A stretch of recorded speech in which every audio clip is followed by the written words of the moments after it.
Hey, what's up guys? So there's this new indie horror movie that I've seen recently making rounds on TikTok called SKINAMARINK. And there's sort of this thing on TikTok recently I've noticed where people tend to say that the newest horror movie that came out is the most horrifying thing they've ever seen. So when I see a TikTok pop up and say like they haven't been able to sleep and this new horror movie is the most terrifying thing, I sort of take it with a grain of salt these days. And that happened again with this new movie SKINAMARINK, where I saw a few TikToks of people talking about how unsettling and unique it is, but this one sort of piqued my interest a bit more because it looked like it had some sort of personality to it and interesting sort of avant-garde directing that I haven't seen in a while. It hasn't even been distributed yet. I think it's supposed to go up on Tubi at some point for free, but yeah, it's kind of hard to find right now. You gotta kind of dig for it. And I haven't even really seen any other like videos or anything. I typed in SKINAMARINK review to see if like there's other people doing this at all, and nothing popped up other than the trailer and then like the full movie on YouTube, which might be taken down by now. So I watched it and I got a few things to say.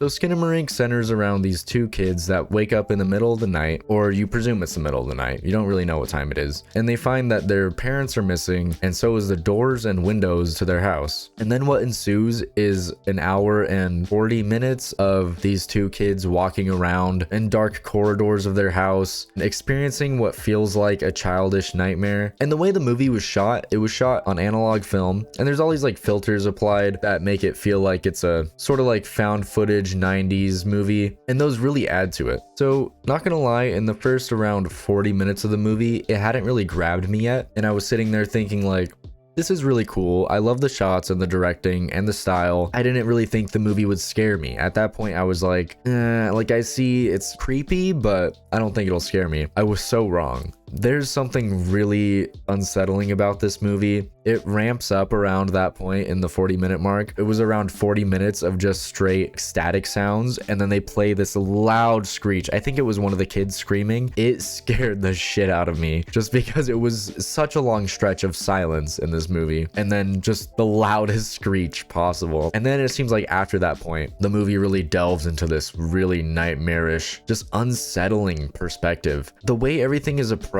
by the director, it really made me feel like I'm experiencing this horror through the eyes of a child. I don't know how to explain it. It's like the way they're more confused than horrified half the time because they're still little kids. So like a lot of what's going on in their head is just confusement. Is that a word? Anyway, it's a lot of these kids walking around in this house, and then there's this voice that would come from the darkness, this deep voice. You never see an entity that is what's presumed as like a demon, and it just says some scary stuff. I'll just put it that way. I don't have a whole lot to verbalize about this movie, but I have to say it is the most a movie has affected me in a while. I saw someone say that it's the most they've been actively unsettled since Hereditary, and I have to agree. Like, Hereditary ruined old people for me. Old people standing around looking at me, can't handle it after Hereditary. This one honestly kind of made me afraid of the dark. I used to pride myself in not being afraid of the dark and just being able to walk in pitch blackness and be like, yeah, I'm fine. I don't think I can anymore. The film grain in this movie, the way it would linger on shots, the grain would be moving, and the longer these shots stayed, it would really just like, you start to see things and it makes you afraid of like something that's not even there. I thought that was really, really cool. The last shot of this movie was something I thought was,